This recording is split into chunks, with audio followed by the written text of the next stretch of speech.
আসসালামু আলাইকুম ওরহমতুল্লাহি ওবারাকাতু। আমি তারেক রহমান বলতেছিলাম বাংলাদেশ থেকে। আপনি কে বলছেন? দয়া করে পরিচয় দিয়ে তারপর কথা বলি। ওয়ালাইকুম আসসালাম রহমতুল্লাহি ওবারাকাতু।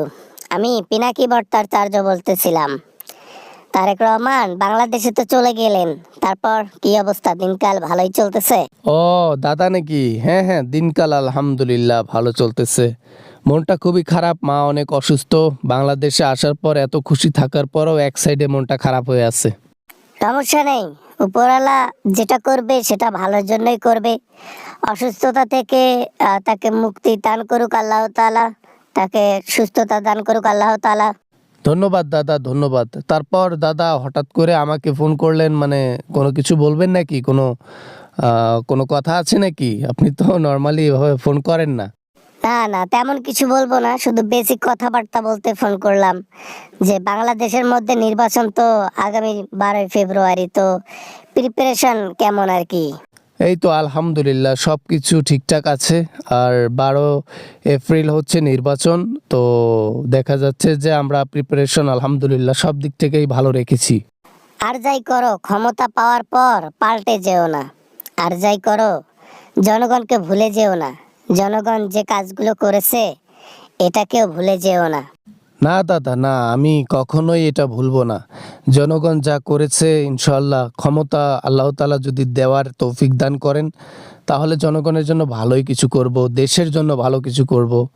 আমরা তাদের মতো হতে চাই না যাদের কারণে আজ আজ পর্যন্ত জনগণরা চোখের পানি ফেলে। একদম ভালো উদ্যোগ এবং ভালো কথা। জীবনে টাকা পয়সা সবকিছু নয়, ভালো কাজ করলে সেই সম্মানটা থেকে যায় সারাটা জীবন। তোমার বাবা ভালো কাজ করে গেছেন, তোমার বাবার সম্মান আজও দেখো, আজও দেখো লোকের মুখে মুখে, এখনো সম্মান তার রয়ে গেছে। কেন? তার গুণ, সেগুলা সে রেখে গেছে। এরকম ভালো কাজ করলে তার গুণ সারা জীবন থাকে। জি দাদা, জি জি জি, দোয়া রাখবেন আমার জন্য, যেন দেশের জন্য ভালো কিছু করতে পারি। কখনো সুযোগ হয় নাই এমন কিছু করার, তবে এবার যদি সুযোগ হয় তাহলে ভালো কিছুই করব। দোয়া সবার জন্যই আছে। আমি শুধু চাই, আমরা সবাই শুধু চাই, যেই ক্ষমতা আসুক না কেন, যেই আসুক না কেন, দেশের মানুষ যেন ভালো থাকে, দেশ যেন এগিয়ে যায়। জি দাদা, জি জি। ওই আপনি তো ইয়ার মধ্যে প্যারিসে আছেন তাই না? তো আমিও তো লন্ডনে ছিলাম, এখন তো আসার সুযোগ হয়েছে। আপনি কি আসবেন না নাকি? না না, ওখানে কোনোদিনও যাব না। কেননা ওই, যদি সত্যতা নিয়ে থাকি, সত্য কথা বলি, এই জিনিসটা মানুষের লাগে বেশি, সেটা তুমি হও বা অন্য কেউ। বিষয়টা এমন যে বাহিরে আছি, এখান থেকে মানুষের জন্য ভালো কিছু করতেছি, এটাই করে যেতে চাই সারা জীবন। দেশের মধ্যে থাকলে জীবনের নিশ্চয়তা নেই ওখানে। যাক যাক, ভালো, সেটাও ভালো। আপনি যেটা ভালো মনে করেন সেটাই করেন, সমস্যা নাই। তবে আমি দেশের জন্য ভালো কিছুই করব ইনশাল্লাহ। ঠিক আছে? নর্মালি একটা মানুষ যদি 5 কোটি টাকা ইনকাম করে, সে সারা জীবন বসে খাইলেও শেষ করতে পারবে না, বিলাসবহুলভাবে চললেও।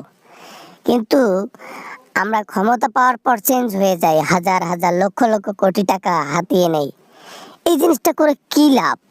মৃত্যুর পর কিচ্ছু কিন্তু সাথে যাবে না।